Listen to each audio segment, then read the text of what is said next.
Assalamualaikum warahmatullahi wabarakatuh. Salam Om Swastiastu, salam sejahtera bagi kita semua. Selamat sore semua EBT Heroes. Kami ucapkan terima kasih kepada narasumber dan juga semua EBT Heroes yang telah hadir pada sore hari ini. Pada kesempatan kali ini, kita akan berbincang dan membahas mengenai peran AI dalam meningkatkan sektor berkelanjutan di Indonesia. Nah, bagaimana kecerdasan buatan AI ini bisa membantu sektor berkelanjutan di Indonesia? Kita akan berbincang nih sama narasumber kita, sama Bapak Zulfikar Albaba. Mohon maaf, Bapak silahkan open kameranya. Pak, saya mau tanya dulu dong, saya takut nih salah Halo, halo. sama spell namanya, spelling namanya. Ini Zulfikar atau gimana ya Pak ya namanya ya Pak? Panggil Fikar aja nggak apa-apa, Mas, biar gampang. Oke, saya gampang, Ya, biar gampang saya manggilnya Mas Fikar aja kali ya. iya, betul. Oke, siap. Oke, Mas Fikar, gimana nih? Sebelum saya mulai ya, saya mau tanya kabar dulu EBT Heroes ya. Izin ya Mas ya. Siap, siap.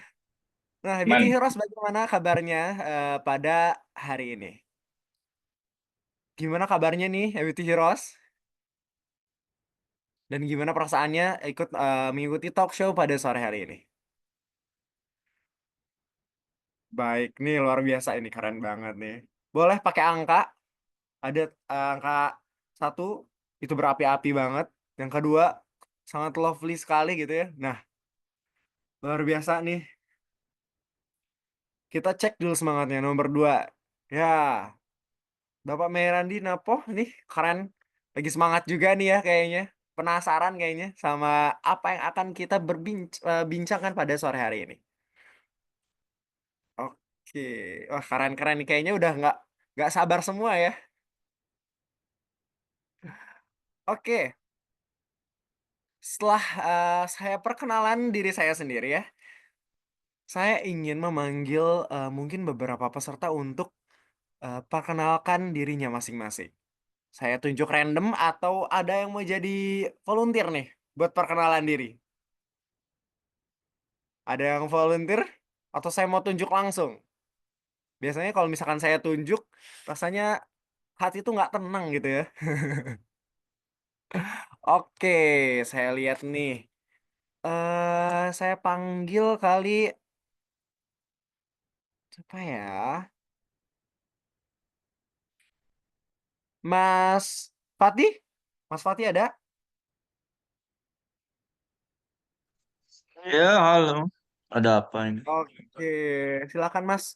Perkenalan nama dan dari mana Hmm. nih Mas?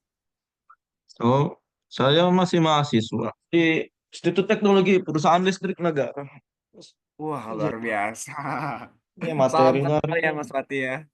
Iya, Gimana rasanya? Gimana rasanya nih pengen ikutan talk show pada hmm, sore ini? saya butuh banyak sumber referensi belajar. Jadi, ayo Oh, lanjut belajar terus. oke, siap. Oke, siap. Terima kasih Cerdasan banyak. buatan. Sama-sama. Oke, terima kasih banyak. Ikutin terus ya. Oke, sekarang tadi laki-laki sudah, sekarang saya pilih yang wanita nih di sini ya, yang perempuan sekarang. Saya panggil Mbak Sulis kali ya. Halo Mbak Sulis, apakah hadir?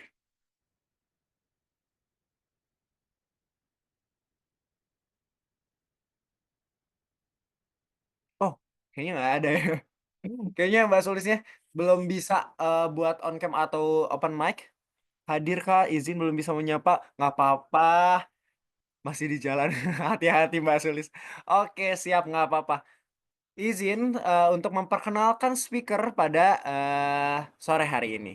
Nah, speaker kita ini adalah Bapak Muhammad Zulfikar Albaba. Beliau adalah Business Community Lead dari Indigo Telkom. Selanjutnya, beliau juga merupakan CEO dari Northeast Academy. Beliau ini sangat luar biasa sekali ya. Mas Zulfikar, kita panggil. Halo, halo. Cek, cek. Suara Oke. aman ya? Oke, aman-aman, Mas. Nah, oke, udah, wait. Oke, nah jadi acara yang akan kita lewatin pada sore hari ini, mohon maaf. Yang pertama ada nanti share screen dari pemateri dari Mas Zulfikar Al-Baba. Setelah itu ada Q&A session ya. Nanti para peserta atau Happy to Heroes bisa langsung tanya ke narasumber kita. Oke, Mas Zulfikar sudah siap? Oke, siap Mas. Oke, ini Mas Zulfikar udah siap buat menyampaikan materinya ya. Oke, silakan Mas Zulfikar. Oke, kita mulai ya. Saya kemarin selamat Oke, sore silakan. teman-teman semuanya. Assalamualaikum warahmatullahi wabarakatuh. Selamat Waalaikumsalam. berpuasa bagi yang sedang menjalankan ibadah puasa. Share screen saya udah muncul teman-teman, Mas Haidar dan teman-teman yang lain muncul ya? Oke. Thank you atas undangannya dari teman-teman zona EPT yang sudah mengundang saya selaku perwakilan dari Indigo Space ya. Rekanan dari Indigo Space Bali, tapi kebetulan saya di Space Malang, teman-teman. Jadi kalau ini ada anak Malang nggak ya di sini? Boleh boleh chat-chat atau mungkin sharing kontaknya ya kalau lagi di Malang. Nah, kebetulan memang kemarin diminta untuk sharing terkait dengan AI dan kebetulan memang saat ini Indigo dan Telkom secara umum kami bagian dari Telkom Group itu memang arahnya sekarang lebih fokusin ke empower AI. Jadi memang ini salah satu dari tujuan kami untuk bisa sharing, membagikan banyak sharing-sharing knowledge, ilmu pengalaman tentang AI dan sebagainya. Nah, kebetulan banget memang aku secara pribadi juga sedang banyak riset tentang AI dan kebetulan sedang merintis satu community based on AI namanya Notice AI Academy juga. Jadi untuk tempat teman-teman belajar tentang AI baik itu yang basic maupun yang untuk bisnis enterprise dan sebagainya. Nah, kebetulan hari ini sharing terkait dengan bisnis berkelanjutan tentang AI gitu, bagaimana masa depannya seperti apa dan kalau dikonek sama AI itu seperti apa. Nah, mungkin nanti sedikit sharing dan mungkin banyak banyak akan terima juga pertanyaan atau mungkin sharing dari teman-teman juga ya. Jadi harapanku juga ini bisa dua arah gitu ya teman-teman. Misalnya ada ide, ada masukan, ada eh, semacam pernyataan dan sebagainya. Karena dia aku lihat ada dari PLN, ada dari ini ya beberapa instansi yang lain ya, ada Yayasan Pensa dan sebagainya. Nah, itu mungkin punya gagasan yang lain dan sebagainya, mungkin kita bisa saling sharing seperti itu. Karena memang juga ngomongin tentang energi terbarukan ini juga aku belum bukan pelaku utama ya, tapi let's see banyak dapat informasi, dapat sharing, dan mungkin juga melihat langsung tentang bagaimana ya itu bisa mensupport tentang bisnis berkelanjutan. Dan kebetulan memang sedang ada satu riset juga kemarin dengan salah satu kampus di Malang. Nah, oke, itu sebagai pengantarnya, teman-teman. Jadi, kalau judulnya tentang menuju masa depan bisnis berkelanjutan dengan AI, silakan kita eksplorasi potensi transformasi AI yang sekarang lagi naik daun di Indonesia ya. Kayak gitu juga di global juga sedang marak tentang AI dan sebagainya gitu ya. Tapi memang tujuan utamanya untuk green technology dan juga efisiensi. Bagaimana memang saat ini juga mau nggak mau kita dihadapkan dengan yang namanya efisiensi. Jadi kita bikin semacam bisnis, usaha dan sebagainya sebisa mungkin harus efisien seperti itu. Nah, oke, salam kenal teman-teman. Saya Fikar di sini selaku kalau tadi udah dikenalkan ya dari bisnis community dari Indigo Space Malang, kemudian juga lagi sedang bikin satu community based on company based on community AI namanya Notice AI Academy.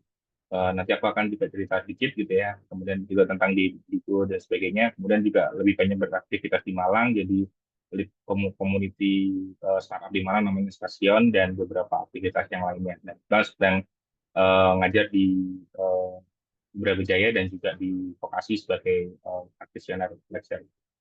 Oke, aku lanjut. Nah, tentang Indigo dan Telkom memang ya tahu sendiri ya siapa yang nggak tahu Telkom gitu ya salah satu telecommunication provider di Indonesia yang terbesar ya bahkan yang memang provide tentang communication, information, media, entertainment, digital services dan sebagainya dan sekarang arahnya memang ke empower AI bagaimana memang digitalisasi itu ditambah dengan transformasi plus AI itu akan bisa mensupport bisnis, governance dan sebagainya. Nah itu jadi salah satu bisnis yang Telkom Indonesia sedang jalankan. Kemudian kalau di Indigo sendiri kita adalah startup incubator program yang memang fokus untuk develop dan scaling inovatif digital startup yang ada di Indonesia. Jadi kita ada incubation, ada funding, ada mentorship, resource dan sebagainya. Nah, memang kalau saat ini kita sudah tersebar di 9 kota di Indonesia. Ada kalau di Denpasar pasti ada di Bali, di Jawa Timur ada di Malang, Jawa Tengah ada di Jogja, kemudian Jawa Barat ada di Bandung, Jakarta, Aceh, kemudian sambil ngafalin ya, Makassar, Labuan Bajo, dan Papua gitu ya. Sama Makassar.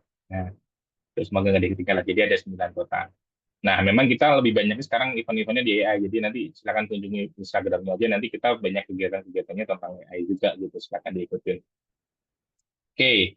Kemudian tentang Notice AI Academy juga kita jalan di training based on community. Jadi sharing session, kemudian ada kelas-kelas berbayar dan sebagainya. Terakhir kita kemarin bikin event eh, namanya kelas foto produk pakai AI. Jadi untuk UMKM yang bikin produk, eh, fotonya jelek tuh awalnya, kemudian dibaca pakai AI, disempurnakan gitu kan. Kemarin kita sampai 3 batch untuk teman-teman dari awalnya nggak punya foto sampai akhirnya punya foto yang bagus pakai ditambah dengan AI gitu. Ini bisa jualan.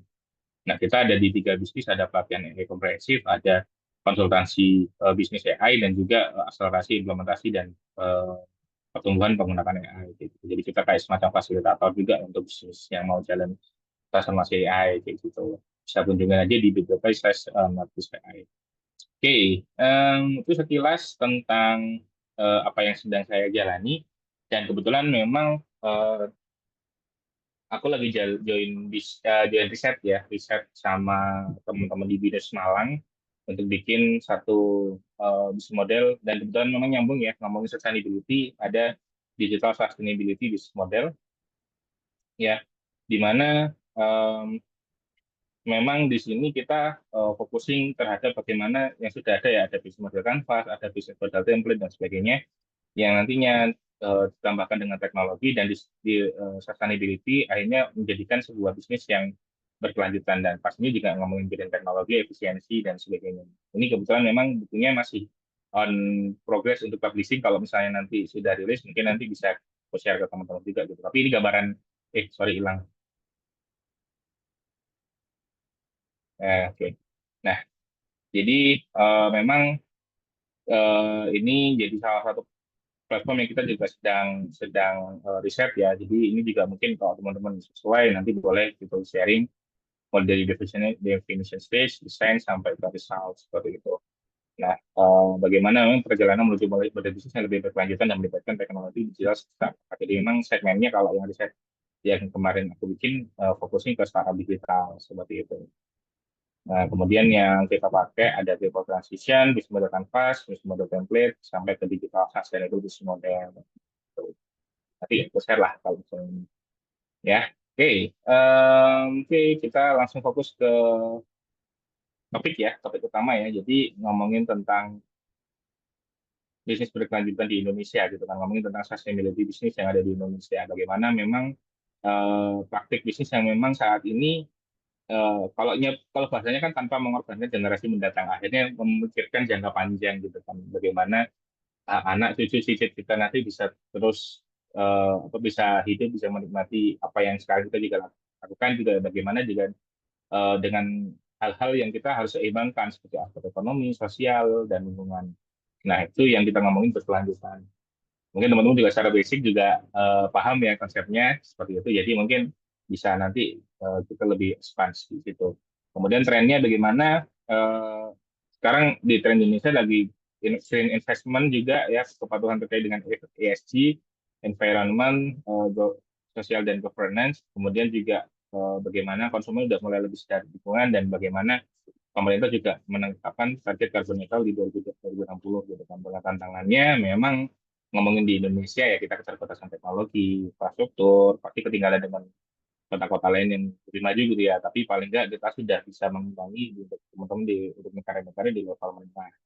Pastinya dengan level biaya implementasi yang tinggi karena memang juga termasuk new tech ya. Kalau kita ngomongin new teknologi, pasti biayanya tinggi banget gitu kan. Dan ini yang paling sering kita hadapin adalah kesenjangan pengetahuan dan keterampilan. Untuk ngomongin SDM, ngomongin tentang kemampuan skill individu yang ada di Indonesia mungkin masih kalah dengan teman-teman di US, di Eropa dan sebagainya terkait dengan kecerdasan buatan dan sebagainya. Nah, itu jadi ini yang harapannya memang kita bisa mulai menyadari bahwa memang eh, ya itulah kita butuh ini, kita butuh belajar, kita butuh adopsi tentang AI dan sebagainya. Jadi kita perlu menyiapkan itu. Nah, ini basicnya ya kalau desain AI ya berarti memungkinkan mesin belajar dan menyelesaikan masalah seperti manusia, mencakup machine learning, pengenalan pola, NLP dan sebagainya. Di Indonesia perkembangannya sekarang saat sedang meningkat 55% dalam 2 tahun belakangan ini untuk perkembangan startup lokal, investasi pemerintah dalam infrastruktur digital dan ya bahkan sekarang konten-kontennya sudah pakai AI, marketingnya pakai AI dan sebagainya. Ya itu sekarang di Indonesia ya kayak gitu gitu.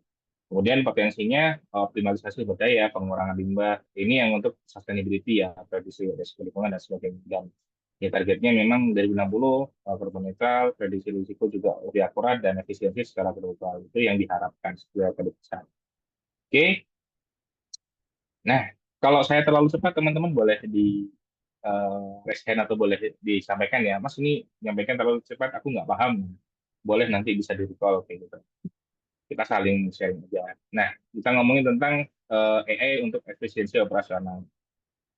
Nah, ini yang mungkin dirasakan di setiap perusahaan ya, pasti ngomongin tentang harapannya bisa mengefisiensikan bagaimana dari segi operasional itu bisa hemat biaya, bisa hemat eh, apa ya istilahnya ya, hemat bahan, hemat material, misalnya gitu ya, secara operasional dan sebagainya. Nah, yang bisa dilakukan dengan AI adalah bagaimana bisa mengoptimalisasi rantai pasok, ya memprediksi permintaan dengan akurasi 93%, mengurangi transformasi bermimpi, memilih pasar berkelanjutan dan sebagainya. Bahkan let's see, kalau sekarang ngomongin marketing, cost marketing sekarang juga bisa ditekan sampai 80-90%. Teman saya ada yang dari kasir ya, kasir dan ID kalau teman-teman tahu itu bisa menekan 3-90% budget marketing mereka menggunakan AI. Jadi udah nggak pakai desainer grafis banyak dari dulu mungkin handle satu sosial media mungkin dia bisa butuh 2-3 orang, sekarang cukup 1 orang, bahkan CEO-nya sendiri pun bisa bikin video sendiri, bisa bikin desain grafis sendiri kayak gitu. Copywriting juga udah pakai AI dan sebagainya. Nah, udah hampir banyak lah ngomongin tentang itu. Nah, kalau di sini mungkin ngomongin tentang udah bisa prediksi nih, kira-kira kalau misalnya permintaannya sekian, berarti rantai pasoknya perlu sekian, gitu. Jadi udah bisa kita optimalisasi, udah bisa diprediksi dan sebagainya. Kemudian juga manajemen energi. Nah, ini mungkin yang saya baru baca itu dari PLN ya, pakai ada namanya smart grid yang untuk mengoptimalisasi listrik ya di lingkungan gitu ya, bagaimana memang dalam satu rumah itu bisa diefisiensi dan sebagainya, yang bisa controlling efisiensi secara real time sampai bisa sampai 30%. Nah, itu ini keren banget sih kalau bisa manajemen energi ini bisa diimplementasikan.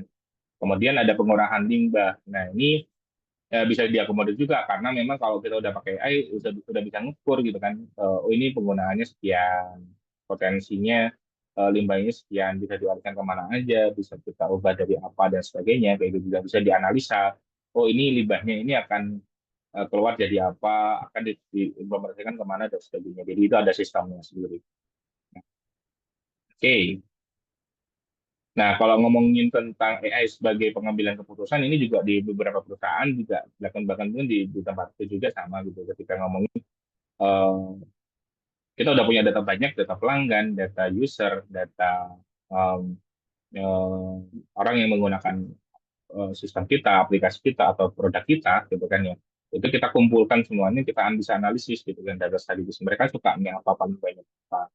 Mereka lebih cenderung belinya itu gimana, harga range-nya kayak gimana. Jadi akhirnya bisa muncul sebuah sebuah apa ya analisa data yang nanti lebih spesifik, lebih oh ini nanti arahnya strateginya seperti ini. Jadi kita udah nggak gampang lagi kita bikin strategi itu yang terus pokok jalan kamu door to door misalnya seperti itu nggak kayak gitu. Tapi door to door-nya itu udah segmented, misalnya ini rumah ini orangnya ini, kamu ketemu ini ya, buatnya sekian, pekerjaannya ini dan sebagainya. Jadi akan lebih spesifik gitu kan ya. Begitu. Jadi akhirnya lebih ke arah strategisnya.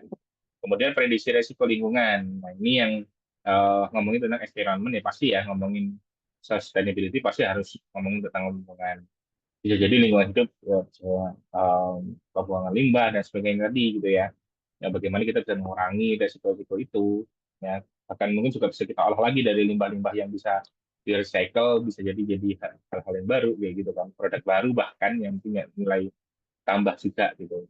Kemudian juga setelah itu pengoptimalisasi produksi, baik itu tentang produksi material maupun penggunaan sumber daya manusia, sumber daya alam dan sebagainya. Jadi lebih lebih bisa diukur lah kayak gitu measurement-nya. Oh ternyata bulan ini ada kenaikan, bulan lalu ada penurunan dan sebagainya. Oh, berarti prediksinya di bulan depan kita harus menyiapkan sekian itu. Nah, AI bisa menyiapkan itu, bisa menghitung itu bahwa memang kamu kebutuhannya ini loh kemungkinan seperti itu. Terus sampai melihat trennya seperti apa. Kemudian keuntungan finansial lah, meningkatkan profitabilitas melalui efisiensi berkelanjutan. Ya, pelan-pelan juga accounting, hal pekerjaan yang mungkin akan hilang ya di tahun 2030 gitu ya. Dan waktu dekat itu juga ngomongin accounting, ngomongin tentang jasa keuangan gitu ya. Karena memang ya sekarang udah bisa, um, saya kemarin bikin RAP aja, perhitungan RAP, perhitungan ROI, perhitungan catatan keuangan gitu ya, itu udah bisa pakai AI gitu kan, bisa di-generate dan ada beberapa tools mungkin yang sudah apa ya menyiapkan leksi semacam Google Sheet atau Excel yang memang terpantau AI juga gitu. Bahkan mungkin juga Excel atau Google Sheet juga sudah terimplementasi juga dengan AI gitu untuk menjadi salah satu fitur mereka. Ini juga pastinya efisiensi di keuangan juga pasti dibutuhkan. Selain memang di marketing dan sebagainya ya, itu yang paling juga dirasakan juga. Nanti ada namanya customer relationship management, bagaimana kita mengikat apa ya terhubung dengan konsumen gitu ya secara secara AI, dibantu oleh AI gitu, mungkin pakai chatbot atau pakai mungkin teman-teman sering dapat chatbot ya, chatbot kayak gitu ya, dapat bahasa-bahasa blasting yang nanti ketika teman-teman balas yang balas nanti chatbot misalnya kayak gitu. Nah itu salah satunya terkait dengan CRM. Kemudian untuk tools yang dibutuhkan apa aja gitu kan, atau mungkin penerapannya kayak gimana ya. Ini beberapa contoh aja sih yang aku temuin ketika riset ya. Yang pertama mungkin ngomongin smart grid ini aku juga baru baca beberapa minggu yang lalu itu ada smart grid analyzer. Jadi memang pintar untuk mengoptimalkan konsumsi listrik ini yang dilakukan sama PLN.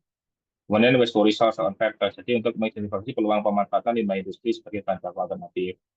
Kemudian ESG Risk Navigator, jadi kayak semacam apa ya mengukur analisa atau prediktif untuk nilai mengukur biasanya apa yang namanya AMDAL atau apa ya gitu analisis untuk dan sebagainya gitu ya ngomongin tentang proyeksi pasar sampai ke membantu perusahaan untuk pengambilan keputusan strategis berdasarkan lokasi dan sebagainya. Kemudian sustainability reporting assistant. Nah, ini yang penting juga. Cuman memang aku belum pernah nyobain ini ya karena memang ini yang paling biasanya memang ada standar GRI dan ASHRS. Ini juga aku juga belum belum paham ya, tapi memang tujuannya ke situ dan fitur analisis ini memang disemakin ke perusahaan sendiri. Jadi akan dibandingkan dengan perusahaan yang sudah ada. Dan ada namanya circular economy simulator, jadi kayak semacam bikin skenario bisnis sirkular untuk mengurangi limbah, memasukkan nilai produk, sampai ke pemantauan ROI berkelanjutan gitu. Nah, kalau ini yang mungkin juga akan jadi tren juga ya ke depannya itu kayak analisis jejak karbon, platform optimasi sumber daya, analitik rantai pasok berkelanjutan, dan asisten virtual kepatuhan lingkungan. Jadi kayak bikin AI chatbot untuk apa ya, misalnya tanya-tanya tentang lingkungan dan sebagainya. Ini sudah benar nggak? Ini lokasinya sudah tepat nggak? Dan sebagainya. Ini yang teman-teman yang masih masih kuliah mungkin bisa ini ya, apa namanya, bisa teman-teman lakuin gitu ya, bisa bisa jadi penelitian ya. Kemarin aku sempat ngobrol dengan teman-teman di Brawijaya gitu ya, bukan sama AI Center Brawijaya, mereka lagi bikin AI untuk bikin batik misalnya kayak gitu. Nah itu bisa bisa nanti bikin di situ sampai ke chatbot gitu ya, tapi chatbot ini masih belum jalan kalau masalah kemarin. Jadi bisa bisa analisa bikin batik kayak gimana, pakai dengan cara kayak gini, dengan desain kayak gini. Ya aku juga akan tunjukin. Tuh. Ya itu teman-teman jadi banyak yang bisa AI lakukan gitu dan memang juga eh, ngomongin sustainability kan panjang ya berkelanjutan gitu jadi ya pasti harus ada kesinambungan yang memang bisa disesuaikan gitu. Nah kalau ngomongin di masa depan apa aja yang menjadi challenge-nya, peluang, opportunity dan challenge yang ada gitu kan. Ngomongin peluangnya ya pasti platform AI lokal untuk bisnis kecil, kemudian juga ini yang kami lakukan di Northeast juga gitu bagaimana memang AI ini bisa eh, dipakai untuk bisnis-bisnis yang berskala kecil kayak UMKM dan sebagainya gitu. Masih kayak kemarin kita bikin foto produk, bikin optimalisasi sosial media, bikin video marketing dan sebagainya. Kemudian integrasinya pastinya dengan harapannya tidak meninggalkan kearifan lokal ini yang jadi peluang dan tantangan juga gitu. Jangan jangan sampai adanya AI ini, kearifan lokal ini bakalan em, hilang gitu, bakalan tersisih gitu. Tetap harapannya memang dengan ada AI ini bisa juga mendukung tentang kearifan lokal. Kemudian kolaborasi lintas sektor, nah ini juga penting banget gitu. Nanti akan nyambung ke peran pemangku lingkungan, saya pemerintah ngomongin tentang kebijakan, bisnis itu ngomong tentang investment, inovasi, akademisi akan ngomong tentang riset, dan sebagainya. Kemudian kalau ngomongin kebutuhan regulasi, standar penggunaan AI, perlindungan data lingkungan, dan sebagainya. Ini yang saat ini mungkin di Indonesia belum ada, kayak gitu. Terus kemudian contoh implementasi AI. Oh ya, tadi ngomongin tentang hukum ya, karena itu memang sekarang lebih dibahas juga di Indonesia tentang standar penggunaan AI juga ya. Dari ada beberapa kemarin aku juga sempat kontak sama Korika ya, salah satu kolaborator untuk riset tentang kecerdasan buatan. Itu juga sedang menyiapkan apa yang membantu pemerintah untuk ngomong tentang AI yang salah satunya yang kemarin jadi isu adalah copyright AI ya, bagaimana memang kayak misalnya sekarang kok AI yang bisa bikin lagu sendiri, bisa bikin video sendiri, itu copyrightnya gimana dan sebagainya, itu yang jadi bahan pertimbangan juga dan batasan-batasannya apa aja yang bisa di AI kan, apa aja yang nggak bisa kayak gitu. Nah, contoh implementasi sektor bisnis berkelanjutan. Nah, ini kita bilang sih kayak misalnya pertanian berkelanjutan nih, ada ya walaupun startupnya udah lagi kurang stabil ya, tapi apa yang dilakukan sama itu tadi menggunakan smart feeder untuk mengatur pakan ikan secara otomatis itu menarik gitu ya. Bagaimana memang bisa mengoptimasi biasanya pakan ikan kan pokok dikasih ya sebagainya. Tapi kalau misalnya bisa ditakar, bisa diukur, pasti bisa meningkatkan efisiensi juga yang banyak kayak gitu. Kemudian juga manufaktur ramah lingkungan kayak Danone dan Aqua menggunakan AI untuk pemantauan limbah dan efisiensi produksi dalam pabrik. Jadi kayak penggunaan galon dan sebagainya itu juga dicek juga sama mereka kayak gitu kan. Kemudian perikanan berkelanjutan kayak Jalatek ini salah satu member dari Indigo juga ya. Ini mereka memantau pot saya dengan untuk tambah udangnya pakai IoT dan AI. Nah, ini juga membantu bagaimana ya limbah-limbah itu limbah limbah tambak kemudian juga optimalisasi untuk pakan, air, obat-obatan dan sebagainya. Itu yang dilakukan oleh teman-teman di Jala seperti itu. Kita udah ngomongin kesimpulan, jadi pasti kalau ngomongin tren, AI ini mungkin masih akan trending di 5 sampai 10 tahun ke depan minimal gitu ya. Eh, Jadi kita akan melihat bagaimana nanti tahun depan, tahun selanjutnya dan sebagainya. Jadi tapi memang yang pertama adalah kita harus mindset bahwa memang ya kalau ngomongin AI akan menggantikan semuanya salah. Ya itu nggak bisa menggantikan semuanya. Yang bisa menggantikan semuanya adalah orang-orang yang jago AI, orang-orang yang bisa menggunakan AI, orang-orang yang bisa memanfaatkan AI dengan baik gitu kan. Dan memang AI ini sebagai katalisator transformasi menuju bisnis berkelanjutan. Nah ini yang jadi penting teman-teman fokusnya ya membantu mensupport teman-teman untuk mengoptimalisasi eh, sumber daya alam, sumber daya manusia yang terkait dengan pengambilan keputusan basis data di sebuah perusahaan.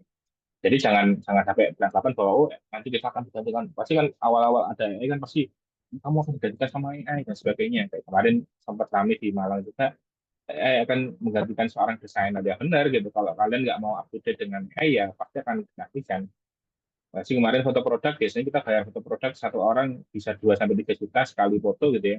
Pakai AI cukup 15 menit ya foto produk mungkin harus 1 jam 2 jam. Ini cukup 15 menit. Yang penting kamu bisa bikin prompt, kamu bisa pakai aplikasinya, bisa pakai toolsnya, paham tentang konsepnya dan sebagainya. Nah, itu sudah lebih cepat kayak gitu. Jadi memang bisa dioptimalisasi. Jadi disruptifnya AI itu juga mendukung gitu. Tapi kalau misalnya berlebihan ya itu juga nggak baik juga. Kemudian langkah konkret, ya pastikan bahwa memang teman bisa mulai gitu kan. Misalnya yang tadi ada mahasiswa, teman-teman bisa mulai cari riset-riset tentang AI. Apa sih yang menarik untuk ditarik untuk jadi bahan untuk penelitian, untuk tugas akhir dan sebagainya. Lesih seperti itulah sederhananya. Tapi kalau untuk teman-teman yang profesional, yang bisnis itu bisa mulai menerapkannya di perusahaannya masing-masing. Misalnya ada study case, ada tidak efisiensi di pegawai misalnya ya. Oh, ternyata dari pegawainya 100, ternyata menggunakan AI bisa kurangi jadi 10 orang misalnya gitu. Itu juga memungkinkan dan ada beberapa case di Malang juga seperti itu gitu kan. Ada teman-teman di Malang itu yang memang akhirnya dari awalnya 100 orang karena pandemi jadinya mungkin 50 sampai 40 sampai 50 orang ya sekarang apa waktu setelah pandemi. Nah, sekarang karena ada AI jadi turun jadi tinggal 15 sampai 20 orang. Bahkan mungkin beberapa juga teman-teman udah nggak butuh WFO, udah semua WFH dan sebagainya. Nah, ini juga udah mulai kita lakukan langkah konkret juga gitu dan jangan sampai memang kita ketinggalan gitu. Harus bisa mulai dari sekarang aware dengan adanya AI, kita mulai latihan, mulai bikin ya sesimpel yang hal-hal yang sederhana aja lah, misalnya bikin logo, bikin kemasan, bikin marketing plan, belajar tentang packaging, belajar tentang ya bikin gambar-gambar tentang AI, video marketing dan sebagainya ya silahkan gitu. Dan nanti mungkin baru satu ngomongin tentang bisnis, bagaimana pakai AI untuk ngumpulin data, untuk analisa data, kemudian data itu disampaikan, disajikan, sampai ke jadi strategic plan, sampai nanti pengambilan keputusan dan sebagainya. Nah, sampai nanti ada monet, evaluasi dan lain-lain. Nah, itu teman-teman harapannya sudah ada langkah konkretnya. Tergantung nanti teman-teman ini sebagai apa sih gitu. Ya pastinya di visi jangka panjangnya ya Indonesia sebagai pemimpin visi berkelanjutan sebagai di Asia Tenggara. Energi hijau yang didukung teknologi canggih. Itu yang jadi salah satu visi jangka panjangnya Indonesia. Tapi harapanku kita minimal kita harus mengikuti, jangan sampai ketinggalan lebih jauh, dan mungkin juga dengan adopsi-adopsi teknologi yang sekarang ada. Nah sih mungkin kita nggak bisa ngikutin secara cepat, ya nggak apa-apa, karena mungkin bisanya keterbatasan budgeting dan sebagainya. Tapi paling nggak kita udah memahami, bisa paham, mempelajari juga, itu insya Allah akan sudah cukup lah itu sambil jalan nanti bisa dipraktekkan di bisnis masing-masing. Gitu teman-teman. Nah ini mungkin sekilas sharing saya sebagai pemuka sebagai sebagai apa ya insight ke teman-teman ya mungkin masih masih basic banget ya karena memang juga ini masih tahapan riset aku juga masih riset dan memang belum jalan belum punya bisnis yang mungkin kalau next bisa menerapkan atau mengundang orang yang punya perusahaan yang sudah menerapkan AI secara langsung itu mungkin bisa bisa teman-teman lakukan ya. Kalau aku sendiri menggunakan AI-nya itu yang masih fokusin ke marketing, operasional gitu ya, administratif dan sebagainya di tempatku sudah pakai full AI semua gitu. Jadi udah tinggal kita nge-prompt, tinggal kita ngasih petunjuk dan sebagainya, tinggal ngajarin tools-nya itu biasanya sudah kompleks kayak gitu. Nah, ini aku open to collaborate. Silakan teman-teman misalnya buka LinkedIn bisa um, ya kita saling connect LinkedIn, kemudian juga atau mungkin tag atau collab di Instagram boleh atau mungkin bisa kontak via WhatsApp. Dan ini semua selesai apa apa presentasi yang saya bikin juga pakai AI, jadi teman-teman nanti tak kasih aksesnya bisa generate um, presentasinya sendiri gitu. Itu sedikit presentasi dari saya, bukan presentasi sharing ya, lebih tepatnya ya teman-teman ya, karena memang sama-sama lagi belajar. Um, Monggo kalau teman-teman ada pertanyaan, kalau bisa saya jawab, saya akan jawab. Kalau nggak bisa, nanti akan jadi PR kita bersama gitu ya. Atau mungkin jadi PR-nya Junai itu untuk bisa mengundang narasumber yang lebih keren lagi. Gitu. Oke, saya kembalikan ke Mas MC, Mas moderator ya. Oke, terima kasih banyak Mas Fikar udah sharing tentang AI ya, berkelanjutan AI. Nah, buat ABT Heroes, jika ada pertanyaan yang ingin disampaikan, boleh raise hand dulu, nanti open mic, atau boleh langsung di chat box ya. Nah, saya lihat sih sekarang udah ada beberapa pertanyaan nih Mas, yang udah ada di chat box gitu ya. Yang pertama dari Mas David Yosef gitu. Mas David, mau menyampaikan sendiri pertanyaannya? Atau mau saya langsung bacain aja? Biar seru ya. Biar aktif nih gitu. Mas David, ada nggak Mas David di sini? Langsung baca aja. Oke deh, siap. Pertanyaan pertama dari Mas David nih. Bagaimana dasar hukum di Indonesia AI dalam bisnis yang berkelanjutan dan dampak terhadap kesiapan apa yang harus disiapkan oleh pemerintah, pelaku usaha, dan khususnya masyarakat kita yang belum siap akan perkembangan menghadapi perkembangan zaman yang dimana semua inti kehidupan bermasyarakat serta dampak terhadap dunia kerja di Indonesia. Gitu. Itu pertanyaannya. Oke, aku langsung jawab ya Mas. Boleh banget. Oke, thank you Mas David ya atas pertanyaannya. Jadi kalau dasar AI memang belum ada ya Mas tauku, dan memang aku coba cari di papernya memang belum ada yang spesifik ke AI gitu. Tapi memang di Indonesia sudah ada em, semacam Undang-Undang Nomor 11 Tahun 2008 itu tentang UU ITE, PDP itu yang memang salah satunya bagaimana mengatur data-data yang perlu diatur ya, perlu dirahasiakan gitu ya. Ya semuanya kayak sekarang Telkom itu patut banget sama PDP karena jadi sekarang data pelanggan, data pengguna itu harus eh, harus dilindungi seperti itu. Nah, itu sih kemudian kalau yang berhubungan sama transaksi itu ada yang aku ingat itu ada PP tentang penyelenggaraan sistem dan transaksi elektronik itu juga sudah ada aturannya gitu. Kemudian kalau yang eh, em, strategi nasional yang aku pernah ikutan di survei ya. Cuman aku belum tahu hasilnya apa. Itu punyanya BRIN, Badan Riset Inovasi Nasional itu pernah bulan akhir tahun lalu itu dikunjungi sama BRIN itu diskusi tentang kecerdasan artifisial kayak gitu. Jadi di tahun 2020, 2024, 2045 itu ada strategi nasionalnya. Itu kalau yang ngomongin tentang hukum di Indonesia, dan memang saat ini masih diajukan sepertinya ya. Aku nggak tahu masih dirancang atau diajukan atau kayak gimana prosesnya. Itu memang ada nanti rencananya pasti akan ada aturan sendiri terkait dengan penerapan AI di Indonesia gitu.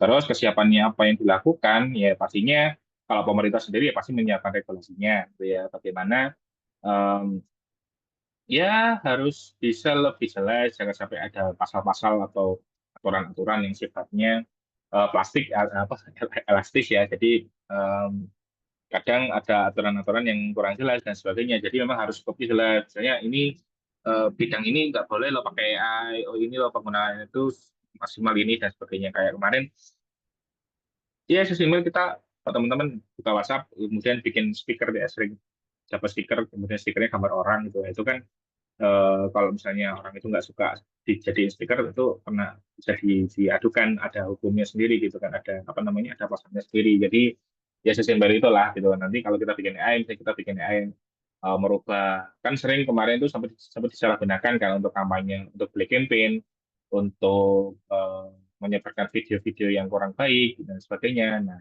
ini juga harus pemerintah juga harus punya regulasi yang jelas gitu. Pastinya juga ngomongin tentang infrastruktur juga, itu juga pemerintah harus benar-benar memang ngomongin AI itu infrastrukturnya harus gede gitu kan. Apalagi untuk AI yang sifatnya mereka kan creating semacam LLM ya, atau mungkin kalau agent mungkin udah banyak tools-toolsnya gitu, tapi kalau mungkin bisa bikin server sendiri dan sebagainya itu perlu scope yang besar gitu. Kayak kemarin aku ngobrol sama AI Kantor UB itu mereka punya em, apa ya kemarin ya, ada internetnya ada 250 gigabyte per second itu, kemudian juga ada berapa tera, berapa puluh ribu tera yang mereka harus siapkan, dan itu disupport oleh luar negeri, itu dari Indonesia nggak bisa support gitu kan. Ini yang paling penting. Kalau untuk masyarakat dan pelaku usaha yang pasti harus mulai aware dari sekarang, kalau nggak mau ketinggalan dengan yang lain memang harus um, bisa adaptasi, dan jangan sampai memang muncul hal-hal yang sifatnya apatis gitu kan. Sering banget aku sih awal tahun kemarin itu masih dengar teman-teman atau ngomongin anak-anak desain grafis nih masih idealis, mereka nggak mau pakai AI. Aku kepingin ilustrasi pakai tanganku sendiri, aku kepingin menciptakan sendiri gitu kan. Tapi kalau misalnya memang ada klien yang butuh cepat, gimana caranya? Kamu saya ilustrasinya misalnya butuhnya seminggu ya, kliennya udah keburu kabur kan gitu. Makanya ada AI untuk mempercepat itu gitu. Nah, aku sekarang misalnya aku juga kan ada freelance designer juga gitu kan ya. Nah itu eh, aku biasanya yang harus illustration bikinnya satu hari itu bisa pakai pakai Flickr atau pakai tools-tools illustration yang pakai AI itu udah bisa cepat gitu. 1 jam 2 jam, bahkan mungkin kayak contoh butuh model orang itu juga udah nggak perlu foto manual, kita udah pakai foto stock, pakai AI itu juga sangat memungkinkan gitu. Dan klien itu senang dengan itu karena ini dinilai modern dan sebagainya. Gitu sih, eh, Mas David ya. Semoga menjawab. Oke, ini dari Mas David juga. Masih ada dari Mas David. Pertanyaan kedua adalah bagaimana UMKM terhadap AI terhadap bisnis yang berkelanjutan? Apa usaha konkret terhadap UMKM yang gaptek katanya gitu. Nah, ada nggak sih usaha konkretnya untuk UMKM yang Ya. gaptek? Oke, ini yang mungkin kita juga sedang lakukan di Malang ya, Mas. Banyak banget UMKM di Malang itu ada sekitar 800.000 UMKM terdata gitu kan. Kita nggak mungkin ngontak dan nggak semuanya mungkin udah ngomongin teknologi ya, bahkan sesimpel pakai QRIS ya yang mungkin udah biasa gitu kan ya. Atau mereka pakai Instagram pun juga aku nemuin masih sering nemuin waktu training-training ke diundang sama Pemkot misalnya itu masih sering banget nemuin UMKM yang belum punya Instagram, belum punya Facebook dan sebagainya. Nah, ini jadi PR banget untuk pemerintah juga gitu ya, bagaimana kita bisa mendorong UMKM sebanyak-banyaknya untuk go digital seperti itu. Nah, ini tapi memang untuk saat ini memang mayority ya kalau ngomongin 1 sampai 10 mungkin udah 8 sampai 9, 8,5 lah UMKM di Indonesia itu udah digital gitu. Udah minimal paham, udah tahu, sudah pernah teredukasi tentang digital. Tinggal nanti bagaimana mau menguatkan itu, memperbanyak lagi sampai mungkin ya semuanya bisa go digital. Nah mau nggak mau memang kita harus paksa mereka. Kalau nggak dipaksa ya, ya sesimpel kita kalau beli ke warung, kemudian nggak ada QRIS gitu kan ya.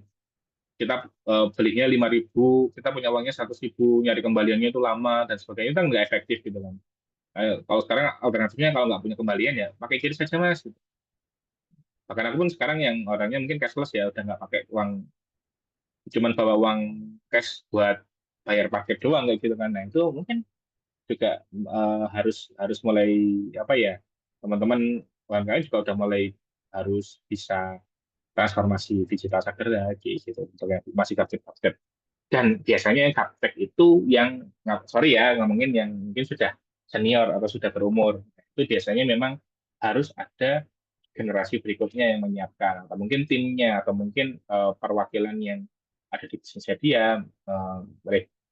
Aku yang sering rekomendasi ya ajak anaknya, ajak menantunya, ajak keponakannya atau saudaranya untuk bantu bisnisnya. Jadi biasanya kalau yang sepuh-sepuh itu fokus ke produksi, operasional, ya yang ini fokus ke marketing, fokus ke manajemen atau finansial dan sebagainya.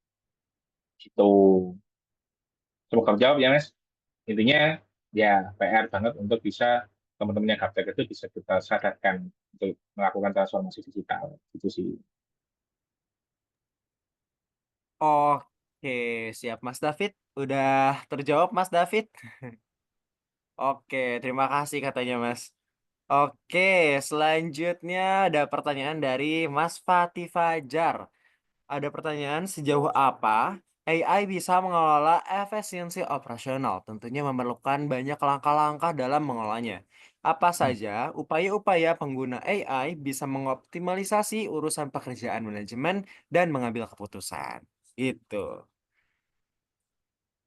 Silakan Mas Fikar. Oke, ya pasti Mas kalau awal ketika kita mau transformasi ya dari misalnya yang awalnya dikelola oleh manusia, kemudian dikelola oleh em, teknologi tools atau robot, itu pasti harus dilatih kan. Sama kayak kita ngelatih manusia gitu. Tinggal nanti apa tools yang sesuai, bagaimana langkah-langkahnya, dan itu pasti butuh trial trial error dan sebagainya. Nah, em, sebagai contoh misalnya apa sih efisiensi operasional itu, yang pertama adalah mungkin efisiensi di sumber daya manusianya. Yang awalnya mungkin kita handling sosial media itu biasanya ada tim copywriting sendiri, ada tim apa, bikin bikin gambar sendiri, publikasi sendiri, riset sendiri dan sebagainya. Oh, itu udah berapa 5 orang misalnya untuk handle customer. Sekarang kalau pakai AI, pakai tools-tools yang sudah ada, kita cuma 1 orang udah jelas semuanya. Tinggal nge-prompt misalnya paling simpel ya, nge-prompt ChatGPT gitu. Buatkan saya kalender kalender konten untuk 10 hari ke depan, untuk 1 bulan ke depan, bahkan bisa gitu. Saya punya bisnis di bidang em, pertanian berkelanjutan misalnya, agritech, spesifik saya adalah untuk pertanian ini saya sedang melakukan marketing untuk orang mau membeli produk saya. Buatkan saya kalender konten 10 hari ke depan. Udah muncul akan muncul dan itu biasanya udah linear, tapi biasanya memang harus tetap di cross check lagi gitu. Nah, itu kan udah menghilangkan satu dua orang yang riset, yang ini, yang content writing udah hilang gitu kan, cukup satu orang. Nah, itu mungkin efisiensi dari ngomongin tentang sore. Ya pasti kejam ya ngomongin tentang, waduh mas kok ini akhirnya menghilangkan atau jadinya ke PHK dan sebagainya. Ya, ya, ya mau nggak mau memang kita ngomongin seperti itu gitu daripada nanti kita di handle 10 orang akhirnya kerjanya nggak efektif gitu ya, mending kita satu orang tapi ya dengan output yang sama, ya mending satu orang dong gitu kan. Ya kita ngomongin realistis di bisnis seperti itu sih. Terus kemudian juga nanti misalnya em, ngomongin tentang CS misalnya, customer services. Kalau ngomongin jam kerja, mungkin kita tokonya kita mungkin cuma buka jam, ya idealnya jam 8 sampai jam 5 sore gitu, atau jam 6 sore maksimal. Kalau orang yang mau ngontak jam 9 malam, jam 10 malam, bahkan jam 12 malam, dan aku pernah loh beberapa kali order makanan atau kue atau apapun gitu ya. Ya, apalagi yang sifatnya urgent itu biasanya di tengah malam atau di malam hari gitu. Dan banyak nggak direspon. Kenapa? CS-nya udah off mas, ini udah nggak ini. Kita datang ke tokonya udah tutup dan sebagainya. Tapi kalau kita menggunakan AI, sih contoh pakai chatbot gitu ya. Nah, orang-orang bisa terlayani kayak gitu. Oh, kamu mau pesen apa? Nanti akan dapat reply balasan yang otomatis. Kemudian tinggal didata oleh mesin learning-nya, didata oleh robotnya, ya, oleh chatbotnya itu tadi. Nanti tinggal si si apa si ownernya atau si pengelolanya itu yang punya bisnis itu tinggal ngecek pagi harinya. Oh, ini ada orderan ini. Oke, nanti aku tinggal proses, tinggal kirim jadi. Nah, itu salah satunya kenapa kok ada ya, ya kalau tadi kita nggak dibalas kan mungkin em, sedih ya gitu ya. Oh, aku pesan tapi nggak dibalas-balas, akan terusnya akan turun dan sebagainya. Nah, kalau ada chatbot, apalagi nanti udah pakai AI gitu ya. Kemarin aku bikin sama timku bikin chatbot untuk hukum gitu ya. Em, Ngomongin tentang cariin data, dokumen tentang em, undang-undang ini loh. Aku punya case ini, cariin undang-undangnya dan sebagainya. Itu pakai loh, itu bisa, daripada kita harus buka cari-cari buku satu-satu kayak gitu ya. Nah, itu bisa bisa langsung tersedia pakai AI. Tapi ya kita harus nge-training dulu mereka kayak gitu. Jadi nggak bisa kita langsung, oh ini terus ini cocok, ini nggak bisa kayak gitu. Tetap harus diseleksi mana yang paling sesuai. Kita kalau bisa ya tetap mengikuti alur kita, tapi kalau nggak bisa kita yang harus menyesuaikan dengan alurnya tools yang mereka yang sudah ada gitu. Oke, itu sih Mas. Semoga menjawab ya dari Mas, siapa tadi? Mas Mas Fati ya. Fati. Heeh. Oke. Dari Mas Fati udah. Nah, sekarang ada dari ini Mbak atau Kak ya, dari Kak aja nih, Kak Ruli nih, dari Kak Ruli. Apakah ada contoh satu AI agent yang free bisa dicoba? Ada nggak sih, Mas Fikar?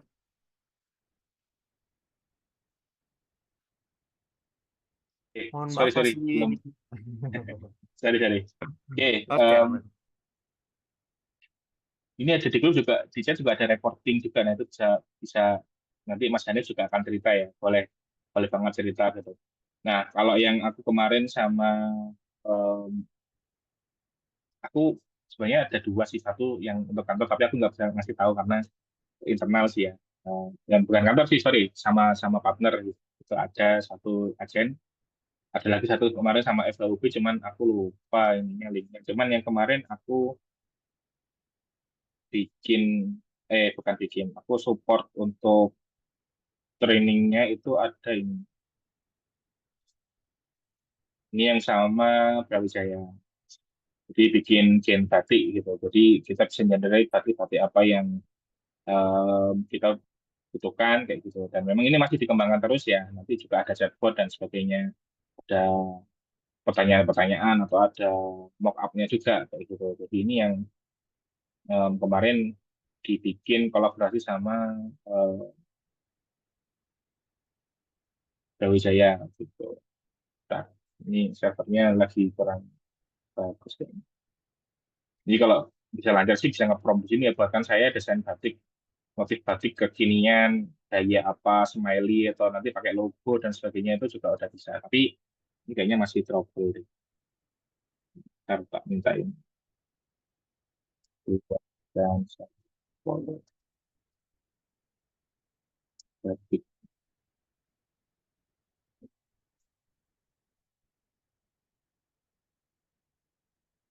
Tuh. Itu sih kalau misalnya yang teman-teman ini shareku muncul nggak sih? Muncul share screen-nya. Nah, kalau kalau misalnya teman-teman kepingin explore banyak ya sebenarnya kalau di apa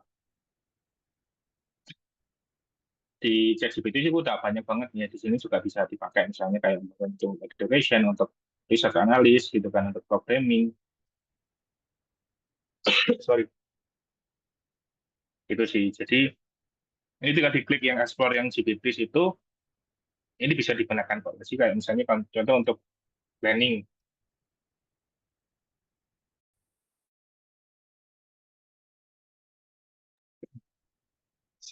Nah ini ada the financial planning tinggal travel planning dan sebagainya tinggal nanti teman-teman bisa nyobain satu-satu isi. Sorry apa tuh sedikit. Tuh explore aja di sini atau mungkin kalau cari-cari di luar sana boleh silakan. Itu ya Mas, semoga menjawab. Oke, oke, oke. Nah, itu Kak Roli, itu pertanyaannya. Udah dijawab ya sama Mas Fikar. Oke, selanjutnya dari Mas Fatih lagi nih, ada pertanyaan lagi. Bisakah kita lebih memperluas keamanan cyber dari pengguna AI yang sudah dapat diterapkan secara masih di seluruh dunia ini asalkan terhubung internet? Bagaimana langkah praktisnya agar aman di kehidupan dari pengguna AI yang jahat lainnya? Gitu. Gimana tuh Mas? Kan biasanya suka ada cyber-cyber yang jahat ya gitu kan. Nah, Ya, gimana biar aman nih gitu. kalau di Indonesia itu kan mungkin yang sering kita lihat atau kita amati di sosmed itu kan mungkin penggunaan misalnya video ini pakai wajahnya ini gitu ya. Kemudian ada yang ada yang peniruan suara yang mirip-mirip kayak gitu akhirnya jadi hal yang negatif. Kemudian kalau yang global yang agak agak tinggi itu biasanya pencurian data, perekaman data dan sebagainya gitu ya. Pakai ini atau chatbot misalnya di Telegram kan sekarang banyak banget Telegram yang botnya itu buat spam kayak ya sering mungkin ada bantuan sosial misalnya gitu ya bansos itu kalau teman-teman klik itu pasti akan nyepam dan akan terhack biasanya kayak gitu ya. Nah yang paling penting adalah yang pertama adalah bagaimana teman-teman sudah mulai aware gitu tentang kesadaran dan edukasi terkait dengan keamanan cyber, bagaimana melindungi data pribadi, kemudian jangan share sembarang password dan sebagainya atau akses privasi itu, kemudian juga waktu screening wajah dan sebagainya juga diperhatikan juga keamanan. Makanya di handphone juga ada kan yang mengizinkan lokasi, kontak dan sebagainya itu juga jangan sampai juga terlewat apa ya jangan ya ini pakai yang sesuai aja kalau nggak sesuai nggak usah dipakai gitu. Kemudian juga ini yang paling susah itu biasanya yang ngomong tentang data dan data ya karena apalagi nanti ada malware dan sebagainya pencurian data apalagi ya bahkan bank-bank sekarang pun juga secara sebenarnya secara teknologi juga sudah mulai apa ya sebenarnya keamanan IT-nya juga lumayan tinggi loh, tapi masih bisa dibobol apalagi yang kita yang mungkin masih tahapnya yang rendah yang mungkin nggak punya kelas untuk keamanan cyber yang berlapis-lapis gitu ya dan itu pasti masih akan lawan sehingga memang bagaimana teman bisa mulai enkripsi data kemudian juga hal-hal yang sensitif itu juga mulai di keep kayak gitu bisa mulai diantisipasi pakai skenario skenario itu kemudian juga bisa deteksi dan mitigasi serangan AI juga gitu ya. Bisa dimonitoring secara berkala, kemudian juga pakai tools-tools yang terkait dengan cyber security itu juga mulai mulai bisa dipakai gitu sih. Jadi ya lebih ke awareness kesadarannya dulu lah. Yang penting sadar dulu baru nanti bisa pakai tools-tools, bisa pakai software-software yang untuk terkait dengan keamanan cyber itu sih. Begitu teman Mas Fabi ya. Oke, tuh Mas Fatih udah ada tuh ya tips-tipsnya gitu. Oke, ini ada yang sharing juga nih Mas. Di kami katanya di reporting.ai sudah membuat platform untuk generate SR dan AR gitu kan menggunakan AI. Ini keren banget kan Mas ya.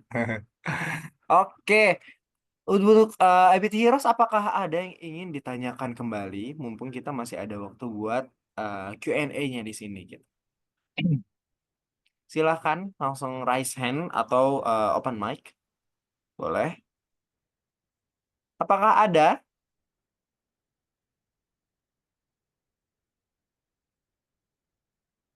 Ya, yang masih bingung, yang ingin bertanya-tanya tentang AI, silahkan ya. Ini terbuka sekali untuk semuanya. Silahkan.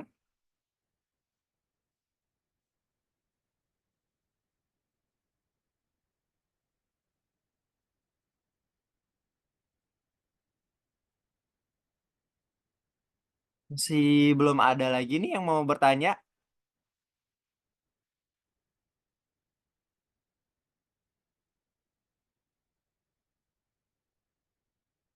Saya tidak mendengar suara-suara dari ABT Heroes ya. Dari tadi diketik semuanya kayaknya ya. Kayaknya saya mau tanya deh ke eh ya. Jadi Mbak David udah, Kak David udah. Sekarang Mas Hanif deh, Mas Hanif, ada pertanyaan nggak terkait dengan AI? Boleh di unmute aja, kalau nggak diketik. Apakah hadir Mas Hanifnya?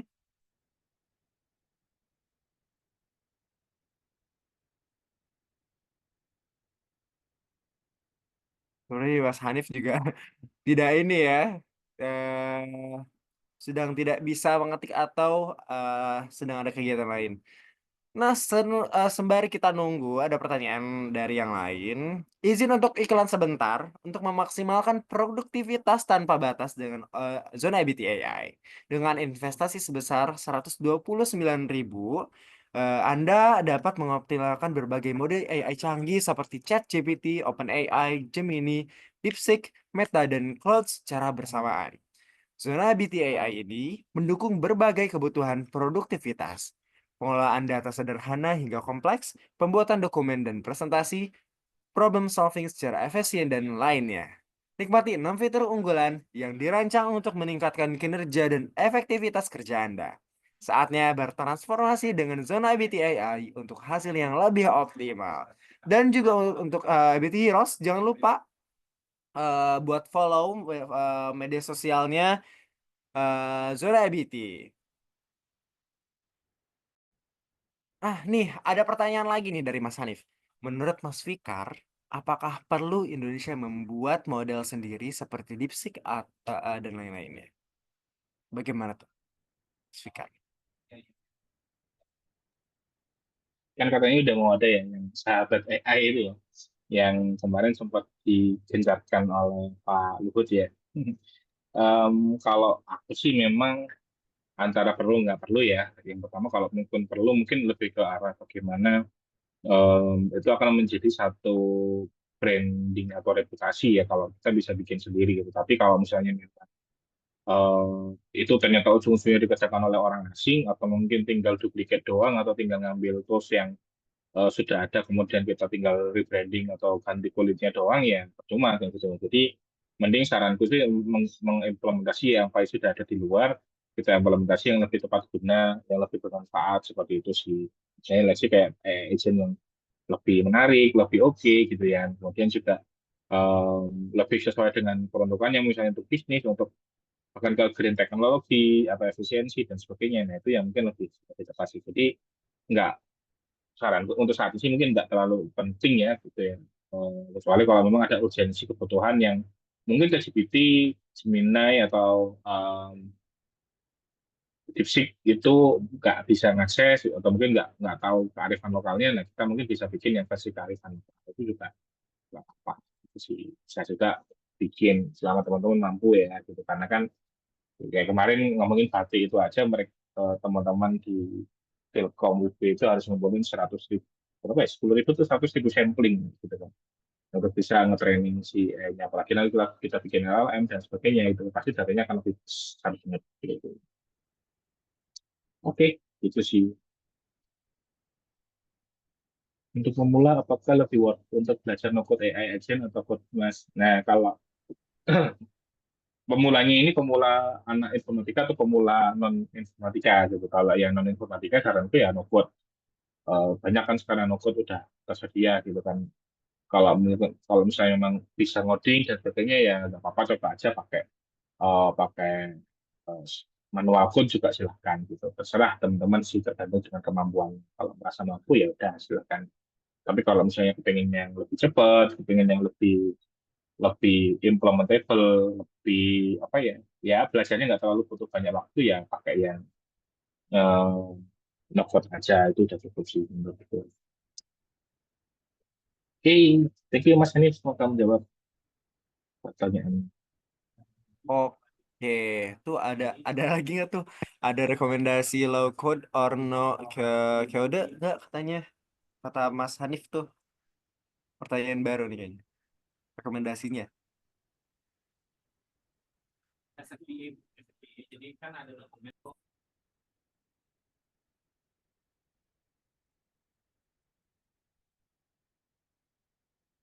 Mas Fikar, dari Mas Hanif tuh ada pertanyaan lagi. Ada rekomendasinya nggak low code or no code gitu? Ini.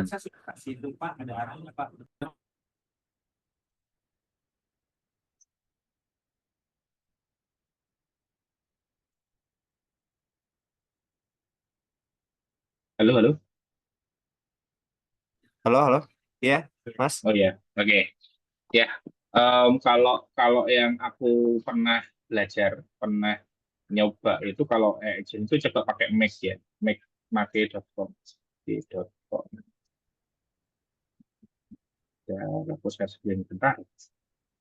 Sebenarnya aku belum sampai implementasi karena masih riset-riset sih kemarin. Nih, nah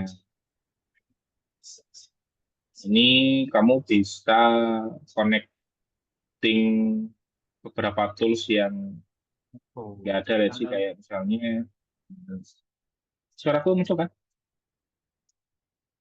Nah, ini Muncul aman. bisa bisa connect ke sosmed, bisa connect ke slide ke Google Drive dan sebagainya kayak gitu.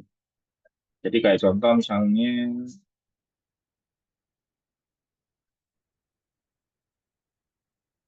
kemarin itu timku pernah yang bikin dari Google Form kemudian di email gitu. Kita ngomongin dari bot dan Telegram. Dan ini kalau nggak salah sih kok make in terlalu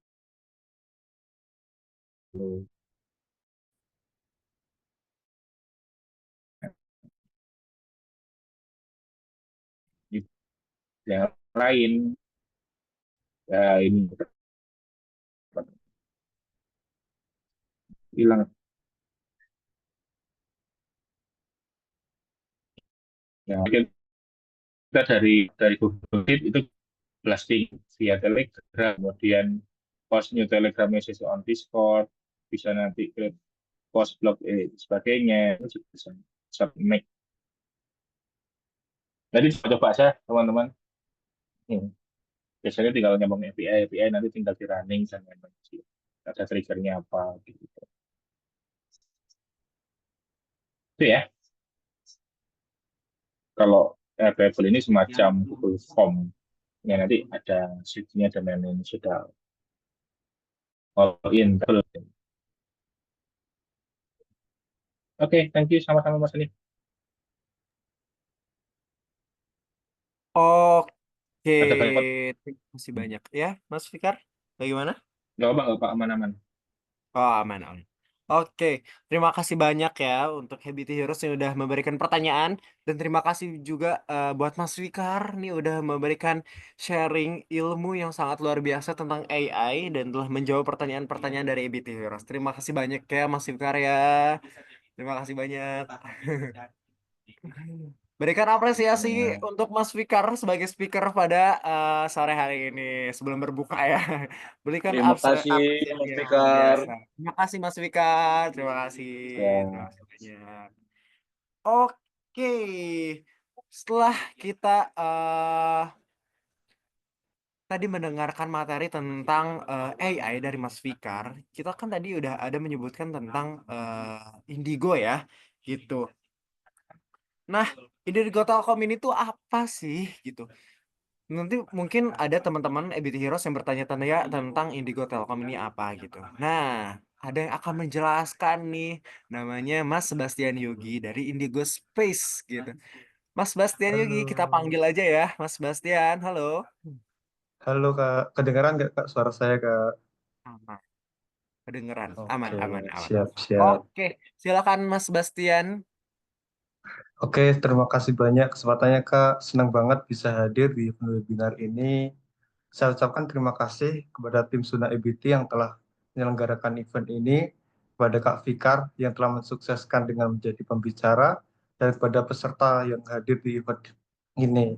Perkenalkan, saya Sebastian dari Indigo Space Bali. Jadi kami adalah inkubator dan akselerator bisnis digital yang berada di bawah naungan PT Telkom Indonesia. Eh, Sedikit sharing teman-teman, izin share screen.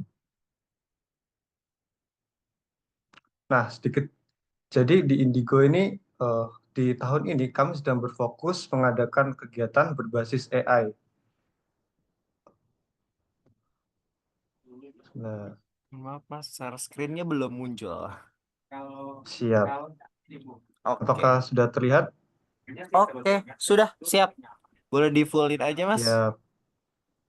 Nah, jadi di tahun ini Indigo sedang aktif mengadakan kegiatan berbasis AI. Ini adalah salah satu kegiatan yang sudah kita laksanakan, namanya Seminar Bali AI Connect. Kemarin kita laksanakan untuk memperingati HUT Kota Denpasar ke-237. Untuk event ini oleh panitia diminta untuk diadakan secara offline dan untuk pendaftaran peserta udah ada sekitar 150 orang peserta yang mendaftar. Namun karena kapasitas ruangan hanya 70, event ini kami laksanakan dengan terbatas. Nah, bagi teman-teman yang ingin ikut next event, ini kita besok ada event namanya Beyond Automation AI Power to Transformation Work and Business. Akan dilaksanakan besok pada pukul 13.00 sampai 15.15. Nah, buat teman-teman yang berminat, nanti akan saya share link Zoom-nya sehingga teman-teman bisa mendaftar dan bisa bergabung. Nah, bagi teman-teman yang berminat untuk pelajari tentang dunia AI atau pengen tahu lebih lanjut tentang event-event Indigo selanjutnya, teman-teman bisa bergabung dengan grup komunitas kami. Nanti akan saya share untuk grupnya dan semoga kita bisa belajar bersama dan sampai jumpa di next event. Terima kasih banyak teman-teman. Terima kasih banyak ya Mas Sebastian udah memperkenalkan Indigo ya. Ada event-eventnya gitu banyak ya Mas. Oke, makasih banyak ya Mas Sebastian. Terima kasih banyak. Sama-sama Kak. Oke, Ditunggu join buat event EBT selanjutnya Heroes Kak. ya, bagaimana Mas? Ditunggu join event selanjutnya Kak. Oke, siap. Nih ada di room chat di situ ada tuh, ada linknya. Silahkan ya buat teman-teman yang ingin gabung. Silahkan. Oke,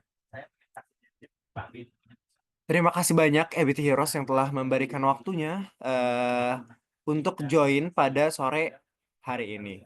Nah, acaranya kita udah selesai, tapi sebelum saya tutup, kita open kamera dulu, kita foto bareng-bareng ya. Oke, silakan open kameranya.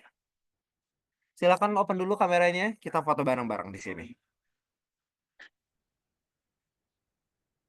Ayo, jangan dulu keluar, kita foto dulu bareng-bareng.